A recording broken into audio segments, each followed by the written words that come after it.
2004 akan memperkenalkan nama kelompok 3, yaitu Yeni Nur Aliza, Arif Eka Febrianti, Putri Elizabeth, Rizky Oktavani, dan Vivi Alam Saputri.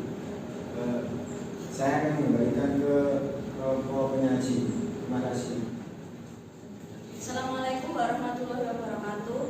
Di sini saya sebagai penyaji dari kelompok 3, nama saya Arif Eka Febrianti. Di sini saya akan menjelaskan tentang pengertian perusahaan non koperasi. Sebelumnya bab kita membahas tentang peran pelaku ekonomi. Di sini menurut kepemilikan, perusahaan-perusahaan non koperasi di Indonesia terdiri dari perusahaan-perusahaan swasta. Selanjutnya, perusahaan-perusahaan non koperasi bisa dikelompokkan menurut skala usaha, yaitu usaha kecil, usaha menengah, dan usaha besar. Next.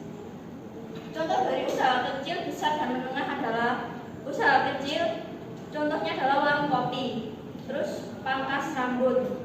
Di sini kenapa kita mengambil contoh warung kopi? Karena warung kopi bisa berkembang menjadi UKM kuliner, dan pangkas rambut bisa menjadi UKM fashion.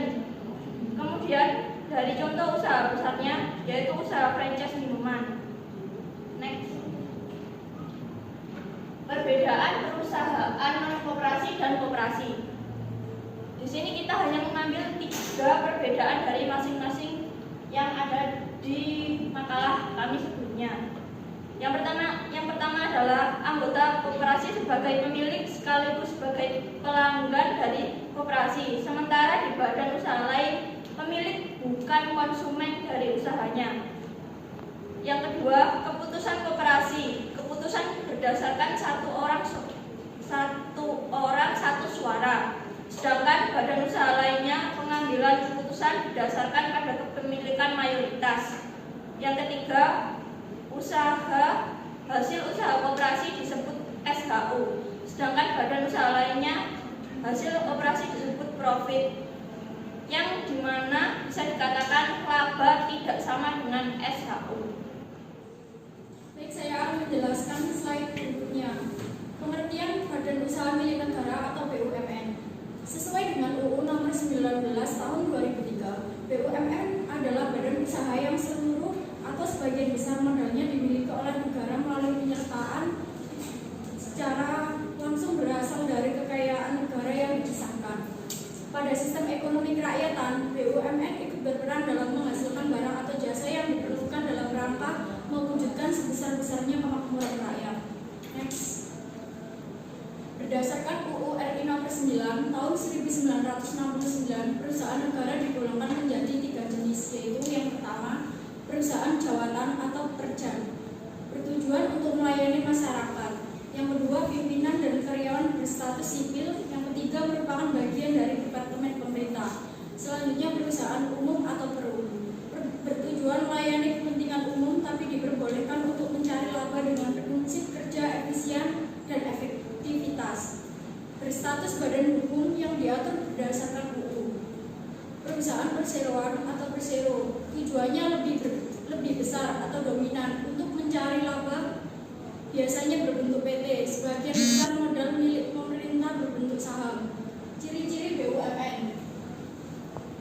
1. Sumber pemasukan negara. Dengan adanya BUMN, negara akan mendapatkan pendapatan rutin dari pelayanan dan penyediaan yang diberikan untuk seluruh rakyat Indonesia. Yang kedua, kekuasaan penuh di tangan pemerintah. BUMN dikuasai penuh oleh pemerintah akan memiliki keuntungan tersendiri bagi perekonomian bangsa karena dapat menjaga kestabilan ekonomi dan juga dapat menghindari penyelewengan dari pihak-pihak yang tidak bertanggung jawab. Yang ketiga, sebagai stabilisator perekonomian dalam rangka mensejahterakan rakyat. BUMN juga berperan dalam menstabilkan perekonomian sehingga dapat mensejahterakan rakyat. Selain kebutuhan rakyat yang terpenuhi, juga kesejahteraan rakyat akan terbantu. Misalnya ada yang namanya program Keluarga Harapan, dana alokasi untuk program itu berasal dari BUMN. Baik, saya akan melanjutkan selanjutnya, yaitu pengertian koperasi. Menurut Undang-Undang Nomor 25 Tahun 1992 Pasal 1 tentang perkoperasian, koperasi adalah badan usaha yang beranggotakan orang atau badan hukum koperasi dengan berlandaskan kegiatan kegiatannya berdasarkan prinsip koperasi sekaligus sebagai gerakan ekonomi rakyat yang berdasarkan asas kekeluargaan. Berdasarkan pengertian tersebut dapat ditarik kesimpulan sebagai berikut. Yang pertama adalah koperasian adalah sesuatu yang menyangkut kehidupan koperasi. Yang kedua adalah koperasi primer adalah koperasi yang didirikan oleh dan keanggotaan orang-orang. Yang ketiga adalah koperasi sekunder adalah koperasi yang didirikan oleh dan keanggotaan koperasi. Yang keempat adalah gerakan koperasi adalah keseluruhan organisme koperasi dan kegiatan perkoperasian yang bersifat terpadu menuju tercapainya cita-cita bersama koperasi. Selanjutnya saya akan menjelaskan tentang lambang koperasi. Yang pertama adalah rantainya, yang artinya persatuan yang kokoh. Yang kedua adalah gigi roda, usaha karya yang terus-menerus dari koperasi. Yang ketiga adalah padi dan kapas, kemakmuran rakyat yang diusahakan dan akan dicapai oleh golongan koperasi. Yang ketiga, timbangan, keadilan sosial sebagai salah satu dasar dari koperasi. Yang keempat adalah bintang perisai, yang artinya landasan ideologi koperasi adalah Pancasila. Yang kelima adalah pohon beringin, yang artinya koperasi mempunyai sifat sosial dan berakar kuat pada masyarakat. Yang keenam adalah tulisan koperasi Indonesia, yang artinya kepribadian koperasi Indonesia. Yang ketujuh adalah warna dasar merah putih, yang artinya sifat nasional koperasi. Jenis-jenis koperasi dapat dibedakan berdasarkan fungsinya. Menurut Undang-Undang Republik Indonesia Nomor 17 Tahun 2012.